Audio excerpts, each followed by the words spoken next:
नमस्कार दोस्तों, आपका वेद क्लासरूम में स्वागत है। यदि दोस्तों यह वीडियो आपको हेल्पफुल लगता है तो लाइक करिएगा और चैनल पर नए हैं तो चैनल को सब्सक्राइब करिएगा। तो चलिए दोस्तों स्टार्ट करते हैं। पहला प्रश्न यह है दोस्तों कि लिखा हुआ है तीन संख्याओं का योगफल कितना हुआ है? 64 है। ठीक, क्या दिया हुआ है? तीन संख्याओं का योगफल कितना? 64 है। पहली और दूसरी संख्या का जो रेशियो दिया हुआ है 3:5 दिया हुआ है। दूसरी और तीसरी संख्या का अनुपात कितना दिया? 5:8 है। तो आपसे पूछा दूसरी संख्या बताइए। ठीक है दोस्तों, यह क्वेश्चन है।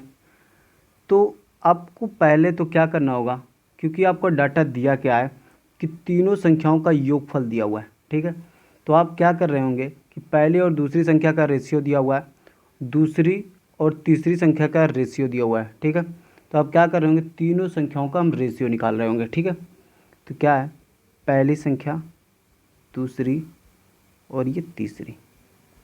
ठीक है दोस्तों, तीन संख्या है। रेशियो में क्या दिए? पहली और दूसरी का रेशियो कितना है?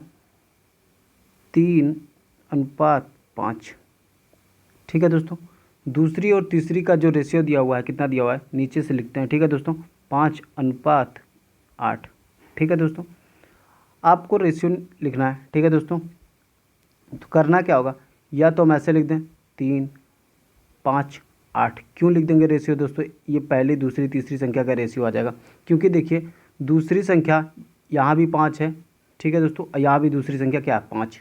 ठीक है दोस्तों, इस वजह से देखिए ऐसे लिख दिए, ऐसे लिख दिए पहली संख्या हो गई, ऐसे लिख देंगे दूसरी संख्या और ऐसे लिख देंगे तीसरी संख्या। जब यहाँ पे सेम होगा, ठीक है दोस्तों, ये 5 है, यहाँ पे 6 होता तब ऐसा हो रहा होता, अदरवाइज़ ऐसा नहीं है तब ऐसा कर रहे होंगे। ठीक है दोस्तों, देखिए रेशियो निकालने में करते क्या हैं दोस्तों, यहाँ के देखिए प्लेस खाली है, आपको दिख रही है, और यहाँ पे तीसरी वाली।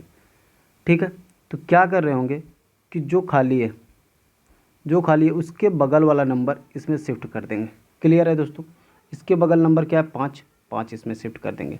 देखिए पहली वाली संख्या में आपको 5 यहाँ पे दिख रहा है, दूसरी वाले में यहाँ 5 दिख रहा है और तीसरी वाले में यहाँ 5 दिख रहा है, तो आप कैंसिल भी कर सकते हैं। ठीक है दोस्तों, कैंसिल भी कर सकते हैं, तो कैंसिल करिए, ये 5 और ये 5, तीनों में 5 था, कट गया। ठीक है, बचा क्या? आप ऐसे ऐसे नीचे ऊपर लिखते हैं। ठीक है दोस्तों, कोई संख्या होती तो गुणा कर लेते, अदरवाइज़ है नहीं। ठीक है, 3, यहाँ पे बचा 5 और यहाँ पे बचा 8, ये बचा। क्लियर है दोस्तों, तो पहली दूसरी तीसरी संख्या का जो अनुपात आया कितना आया? 3, 5 और 8, ये रेशियो बना। ठीक है, फिर आपको एक डाटा दिया हुआ है कि तीनों संख्याओं का पहली दूसरी और तीसरी संख्या का जो अनुपात है 64 है, सॉरी योग कितना है? 64 है। तो अब ध्यान से बात करें, तीनों संख्याओं को आपको रेशियो पता है। ठीक है, तो इसको जोड़ रहे होंगे, 3, 5, 8, 8, 8, 16, इसको जोड़ेंगे तो कितना आएगा? 16। क्लियर है बातें दोस्तों, और 16 यूनिट किसको रिप्रेजेंट कर रहा है? 64 को। ये दिया तो है दोस्तों, जोड़ कितना है? 64 दिया है। ठीक है, अब ये 16 से कितना गुना ज़्यादा है? 4 गुना ज़्यादा है। 16 ना होके कितना? 4 गुना ज़्यादा है। क्लियर है बातें दोस्तों, तो आपसे पूछा कौन सी है, बताइए दूसरी संख्या क्या होगी। ठीक है, तो आपको पता है कि ये पहली संख्या है, ये दूसरी संख्या और तीसरी संख्या, मतलब क्या है कि ये रेशियो में लिखी है। ठीक है, तो इसी तरह दूसरी संख्या 5 ना होके अपने आप से कितना गुना होगी? 4 गुना होगी, क्योंकि यहाँ पे 4 गुना है। ठीक है दोस्तों, समझ में आ रही बातें? 4 गुना होगी तो 4 पंचे कितना हो रहा होगा? 20। ठीक है, दूसरी संख्या 20 होगी। आपसे इसी तरह तीसरी संख्या पूछ रहा होता तो यहाँ पे भी 4 से गुणा कर रहे होते तो 4 8 32 हो रहा होता। क्लियर है बातें? पहली संख्या पूछ रहा होता तो 3 ना होकर 4 गुना ज़्यादा होगी तो कितना हो रहा होता? 12। अब जोड़ के देख लीजिए, 64 ही आएगा। क्लियर है बातें दोस्तों, 12, 20 और 32 जोड़ेंगे 64 ही आएगा। तो आपसे दूसरी संख्या पूछा था तो दूसरी संख्या आपकी 20 होगी। क्लियर है बातें दोस्तों, ऑप्शन नंबर आपका ए वाला राइट हो जाएगा। क्लियर है दोस्तों, चलिए नेक्स्ट क्वेश्चन पे चलते हैं। नेक्स्ट क्वेश्चन यह है दोस्तों, दिया हुआ है 9 sec स्क्वायर ए -9 tan स्क्वायर ए। तो आपसे पूछा है किसको सॉल्व करके बताइए। ठीक है, सिंप्लीफाई करके बताना है। तो दोस्तों आपको एक चीज़ पता होगा, एक फार्मूला। ठीक है, होता क्या है, सेक स्क्वायर ए बराबर 1 + tan स्क्वायर ए। ठीक है दोस्तों, पता ना हो तो नोट कर सकते हैं। ठीक है दोस्तों, ये होता है। अब tan को इधर शिफ्ट कर रहे होंगे। क्लियर है बातें? तो ये हो रहा होगा सेक स्क्वायर ए माइनस टेन स्क्वायर ए बराबर 1। यहाँ तक तो कोई प्रॉब्लम नहीं, ठीक है दोस्तों। ठीक है दोस्तों, अब होगा क्या, जो आपका क्वेश्चन दिया हुआ है, क्वेश्चन में ध्यान से बात करें तो क्वेश्चन में ध्यान से बात करें तो 9 कॉमन होगा पूरे से, ठीक है। हम 9 बाहर निकाल रहे होंगे तो बच्चे क्या क्या आपका सेक स्क्वायर ए माइनस टेन स्क्वायर ए। आपको पता है कि सेक स्क्वायर ए माइनस टेन स्क्वायर ए एक को रिप्रेजेंट करता है। क्लियर है बात है दोस्तों। ये इंटू 1, ये कितना आ रहा होगा 9। आपका आंसर क्या हो जाएगा 9। क्लियर है दोस्तों, ऑप्शन नंबर बी वाला राइट हो जाएगा। ठीक है दोस्तों, चलिए नेक्स्ट क्वेश्चन पे चलते हैं। नेक्स्ट क्वेश्चन यह है दोस्तों कि साइन 2a बराबर 2 साइन a। तो आपको a बराबर यानी आपको कोण बताना है कितना डिग्री का होगा। ठीक है दोस्तों, तो आपको एक फार्मूला भी पता होगा। ठीक है दोस्तों, तो साइन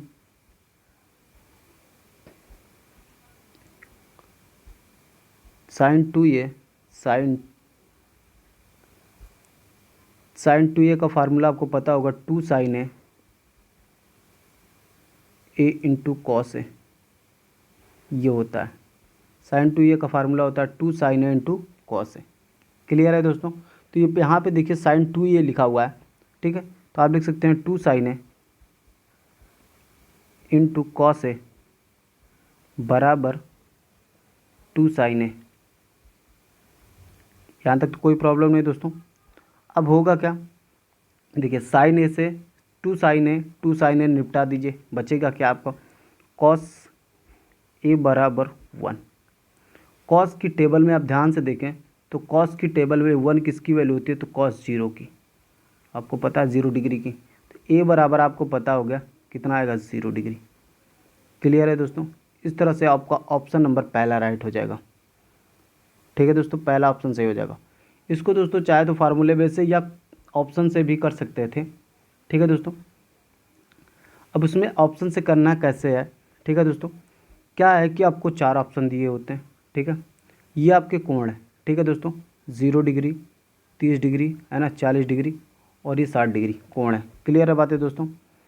तो जब ये कोण है तो इसका मतलब है कि ए बराबर 0 डिग्री यानी 30 डिग्री, 45 डिग्री या 60 डिग्री, इन्हीं चारों में से एक की जगह पे कोई एक जो होगा इस इक्वेशन को सेटिस्फाई कर रहा होगा। क्लियर है बात है दोस्तों। आप कोई भी, आपको तो पता है 0 डिग्री, ठीक है, तो आप 0 पुट करके देख सकते हैं। साइन 2 इंटू 0 बराबर 2 साइन 0। क्लियर है बातें, तो ये हो जाएगा साइन 0 हो जाएगा, ठीक है, साइन 0 और ये हो जाएगा 2 साइन 0। क्लियर है बातें। अब साइन 0 की वैल्यू आपको पता है कि 0 होती है, 2 इंटू साइन 0 की वैल्यू 0, मतलब आप कह सकते हैं 0 बराबर 0, मतलब इक्वल की कंडीशन सेटिस्फाई हो रही है पहले ऑप्शन पे। आप सेकंड ऑप्शन देखते तो इक्वल की कंडीशन सेटिस्फाई ना होती, मतलब एक की जगह पे आप 30 पुट कर रहे होते। क्लियर है बातें, तो इस तरह से ऑप्शन से भी चेक कर सकते थे। ठीक है दोस्तों, चलिए नेक्स्ट क्वेश्चन पे चलते हैं।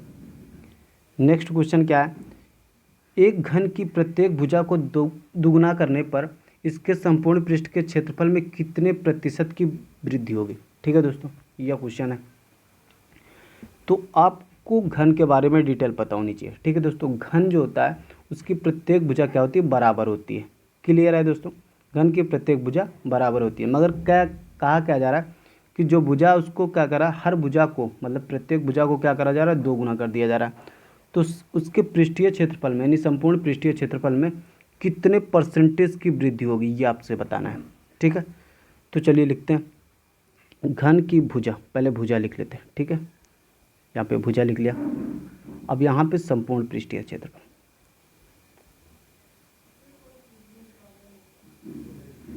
ठीक है, संपूर्ण पृष्ठीय क्षेत्रफल, यहाँ तक तो कोई प्रॉब्लम नहीं। ठीक है, तो मान लेते हैं पहले घन की भुजा आपकी क्या थी, ए थी।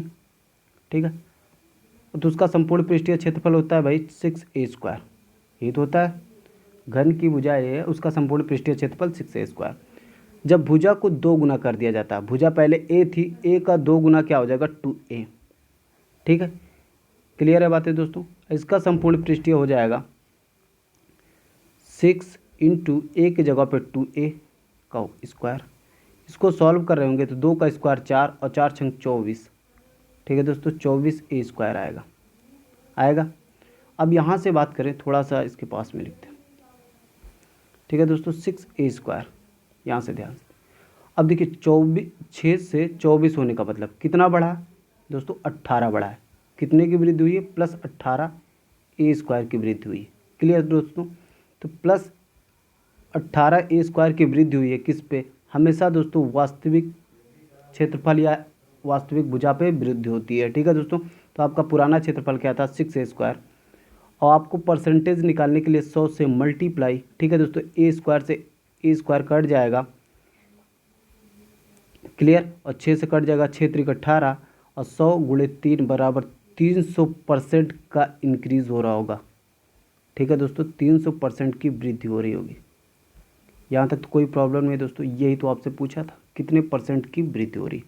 समझ में आया दोस्तों, ऑप्शन नंबर आपका सी राइट हो जाएगा। क्लियर है, बस आपको कुछ करना नहीं है। पहले घन की भुजा ए ली थी, ठीक है, भुजा आपको दिया नहीं है तो आपने माना ए है, तो उसका पृष्ठीय क्षेत्रफल 6a स्क्वायर आएगा। ठीक है, फिर कह रहा भुजा को 2 गुना कर दिया जा रहा है, घन की भुजा को 2 गुना करा जा रहा है। तो आपका घन की भुजा पहले ए थी, ए का 2 गुना यानी 2a, तो होता है 6a स्क्वायर, ए की जगह पे आपका 2a आ गया। ठीक है, स्क्वायर कर रहे होंगे तो 2 का स्क्वायर 4a स्क्वायर, तो 6 चौक 24, 24a स्क्वायर, और 6 से 24 हो रहा है तो इसका मतलब है कितने की वृद्धि हो रही, 18 की। समझ में आई दोस्तों, 18 की वृद्धि किस पे होगी, हमेशा वास्तविक संख्या पे ही, या वास्तविक क्षेत्रफल या वास्तविक भुजा पर ही वृद्धि हो या कमी होती है। ठीक है दोस्तों, तो 18 की वृद्धि हो रही है किस पर, 6a स्क्वायर पर, और परसेंटेज में चेंज करने के लिए 100 से मल्टीप्लाई, तो ए स्क्वायर से ए स्क्वायर निपटा दिए, 6 से काटेंगे 18 को 3 बार जाएगा, और 100 गुणे 3 करेंगे तो 300 आ जाएगा। ठीक है दोस्तों, 300% की वृद्धि हो रही है। प्लस चिन्ह यही डिनोट करता है कि दोस्तों वृद्धि हो रही है। यहाँ पे माइनस आ रहा होता तो हम समझ जाते हैं कि क्या हो रही है, कमी हो रही है। चलिए दोस्तों नेक्स्ट क्वेश्चन पे चलते हैं। नेक्स्ट क्वेश्चन यहाँ कह रहा है, यदि किसी वर्ग की प्रत्येक भुजा में 10% की वृद्धि कर दी जाए तो इसके क्षेत्रफल में कितने परसेंट की वृद्धि होगी, ये आपसे पूछा है। ठीक है, क्षेत्रफल में प्रतिशत परिवर्तन पूछा है। ठीक है दोस्तों, तो वर्ग, आपको पता है कि वर्ग की जो होती है चारों भुजाएं क्या होती है दोस्तों, बराबर होती है। ठीक है, तो हमने कह लिया वर्ग की भुजा क्या, प्रत्येक भुजा क्या है, ए। ठीक है, क्लियर है दोस्तों। तो 10% का आपको फ्रैक्शन वैल्यू पता होगी, 10% की फ्रैक्शन वैल्यू आपको पता है 1/10 होती है। क्लियर है दोस्तों, या यहाँ से हटा देते हैं। ठीक है दोस्तों, 10% की फ्रैक्शन वैल्यू होती है 1/10। क्लियर, तो इसमें कह रहा है वर्ग की भुजा में, ठीक है दोस्तों, यहाँ पे वर्ग की भुजा में 10% का इंक्रीज करा जा रहा है। ठीक है, तो वर्ग की भुजा क्या होती है दोस्तों, मान लेते ए लिखा भी है। ठीक है, और क्षेत्रफल क्या हो जाएगा, भुजा स्क्वायर होता है। क्लियर है दोस्तों, तो आप हमेशा देखिए 10% लिखा है, 10% की फ्रैक्शन वैल्यू आपने कहा कि 1/10 होती है। तो ये जो चेंजेज आ रहा है किस में आ रहा है, भुजा में। ठीक है दोस्तों, तो इसका मतलब है वर्ग की भुजा, हमेशा ये नीचे वाला नंबर वास्तविक संख्या को डिनोट कर रहा होता है, वास्तविक नंबर को। ऊपर वाला नंबर ये जो 1 आया, यानी जो भी ऊपर रहेगा वो वृद्धि या कमी को डिनोट कर रहा होता है। ठीक है दोस्तों, समझ में आया दोस्तों, नीचे वाला हमेशा वास्तविक संख्या को यानी वास्तविक वैल्यू को रिप्रेजेंट करता है, ऊपर वाला इंक्रीज या डिक्रीज को रिप्रेजेंट करता है। ठीक है, तो पहले भुजा आपकी 10 थी, मैंने कहा कि पहले भुजा आपकी कितनी, 10 थी, मान लेते 10 थी। ठीक है दोस्तों, या भाई यही रही होगी क्योंकि 10% की परसेंटेज की वृद्धि हो रही है, तो पहले भुजा 10 थी, अब 1 बढ़ जा रही है। ठीक है, फिर कितना हो गई, 11 हो गई। क्लियर है बातें, तो क्षेत्रफल क्या होता है, भुजा स्क्वायर, यानी 10 का स्क्वायर कर रहे होंगे, 10 का स्क्वायर आपको पता है कितना होता है, 100। ठीक है, यहाँ पे 11, ठीक है, 11 का स्क्वायर कर रहे होंगे, भुजा स्क्वायर होता है 121। ठीक है, कितने की वृद्धि हो रही है, पक्का वृद्धि हो रही, 100 से 121 होने का मतलब ये होता है कि वृद्धि हो रही है। ठीक है दोस्तों, प्लस 21। ठीक है दोस्तों, 21 की वृद्धि हो रही है। ठीक है, किस पे, हमेशा वास्तविक संख्या पे, यानी 100 पे वृद्धि होगी। ठीक है दोस्तों, मूल क्षेत्रफल पे ही वृद्धि होगी, अब 100 की वृद्धि हो रही, परसेंटेज में बदलने के लिए आपको पता है कि किससे करते हैं, 100 से मल्टीप्लाई। क्लियर, ये 100 से 100 निपट गया, बचा कितना, 21%। 21% की आपकी वृद्धि हो रही होगी। क्लियर है दोस्तों, 21% की वृद्धि ऑप्शन नंबर बी के साथ चल रहे होंगे। ठीक है दोस्तों, चलिए नेक्स्ट क्वेश्चन पे चलते हैं। नेक्स्ट क्वेश्चन क्या है, यदि किसी आयत की लंबाई और परिमिति 5:16 के अनुपात में हो तो इसकी लंबाई और चौड़ाई का अनुपात निकालिए। बिल्कुल बेहतरीन क्वेश्चन है। ठीक है दोस्तों, अब कह रहा कि आयत की लंबाई और परिमिति का जो रेशियो दिया हुआ है 5:16 है। ठीक है, आयत की बात करा जा रहा है। ठीक है दोस्तों, तो आयत में लंबाई और चौड़ाई होती है। ठीक है दोस्तों, तो ये आपका बी एल होगा, ये आपका बी होगा। क्लियर, तो आपको बोला है कि लंबाई और परिमित, परिमित मतलब परिमाप। ठीक है दोस्तों, तो आयत का परिमाप होता है 2 × L+B, यही तो होता है। तो आपको बता रहा है कि परिमित कितना, देखिए लंबाई आपका कितना डिनोट कर रहा है, 5। ठीक है, और परिमित आपका कितना है, 16। ठीक है दोस्तों, यानी परिमाप कितना है, 16। तो आपको पता है कि आयत का परिमाप कितना होता है, 2L+B बराबर 16, ये आपको पता है। इसमें बोला है कि लंबाई और परिमित का जो रेशियो है 5:16 है, तो यानी लंबाई 5 हुई और परिमित कितना होगा, 16। यही तो बात करी। ठीक है, तो अब हो गया। अब उसमें बोला एक चीज़ और, इसको सिंप्लीफाई कर लेते हैं। 2 आपका नीचे शिफ्ट हो रहा होता, ठीक है, तो ये कट जाता, 8 आ रहा होता, तो यहाँ से हम डायरेक्ट लिख रहे होते तो L+B बराबर 8। ठीक है, और आपका लंबाई कितनी है, 5। L बराबर आपका 5 है। ठीक है, और यहाँ पे एक बात की जा रही है कि लंबाई प्लस चौड़ाई कितना, 8 है, और लंबाई आपकी 5 है, तो आपको पता हो गया होगा चौड़ाई कितना होता है, 3। क्लियर है दोस्तों, आप इसमें पुट कर सकते हैं। ठीक है, तो चौड़ाई 3 आ रही होती है। तो आपसे पूछा है लंबाई और चौड़ाई का रेशियो बताइए, तो लंबाई आपकी 5 है और चौड़ाई आपकी कितनी है, 3। यही तो आपका रेशियो हो गया। क्लियर है दोस्तों, यही तो पूछ रहा था कि लंबाई और चौड़ाई का रेशियो बताइए, तो कितना होगा, 5:3। ऑप्शन नंबर डी वाला राइट हो जाएगा। क्लियर है दोस्तों, चलिए नेक्स्ट क्वेश्चन पे चलते हैं। नेक्स्ट क्वेश्चन ये है दोस्तों, आपको दिया है कि A+B+C = 0 दिया हुआ है। ठीक है दोस्तों, ठीक है, हो तो A²/BC + B²/CA + C²/AB दिया हुआ है। ठीक है, तो आपको एक चीज़ पता है, एक फार्मूला दोस्तों, आपको एक चीज़ पता होना चाहिए, एक फार्मूला। ठीक है, होता क्या है कि A³ + B³ + C³ -3ABC बराबर A + B + C, A² + B² + C² -AB -BC -CA। ठीक है दोस्तों, ये फार्मूला होता है। ठीक है, मगर दोस्तों ये कंडीशन आपको दे दी जाए कि यदि A + B + C बराबर 0 हो, क्या हो, A + B + C बराबर 0 हो। ठीक है, तो आप A + B + C के जगह पे 0 पुट कर रहे होंगे, 0 से मल्टीप्लाई कुछ भी, ये पूरा से जो भी दिया है। ठीक है, A² + B² + C² -AB -BC -CA, तो यह आपका ओवरऑल 0 हो जाएगा कि नहीं। तो आपका मिल क्या रहा होगा, A³ + B³ + C³ -3ABC बराबर 0। ठीक है, तो आप ऐसा लिख सकते हैं A³ + B³ + C³ बराबर 3ABC। 3ABC यही तो आ रहा होगा। ठीक है, यही तो होगा। ठीक है, यही तो होगा। क्लियर है बातें दोस्तों, ये होगा। ये समझ लीजिएगा कि जब A + B + C बराबर 0 है, तब आपका A³ + B³ + C³ किसके बराबर हो रहा होगा, 3ABC के। ये बातें समझ में आई दोस्तों। तो अब हम करेंगे क्या इस सवाल में, ठीक है दोस्तों, अब इस सवाल को हम थोड़ा सा ये मिटा रहे हैं फार्मूला। ठीक है, ठीक है, यहाँ से सब कुछ हटा दें यहाँ तक।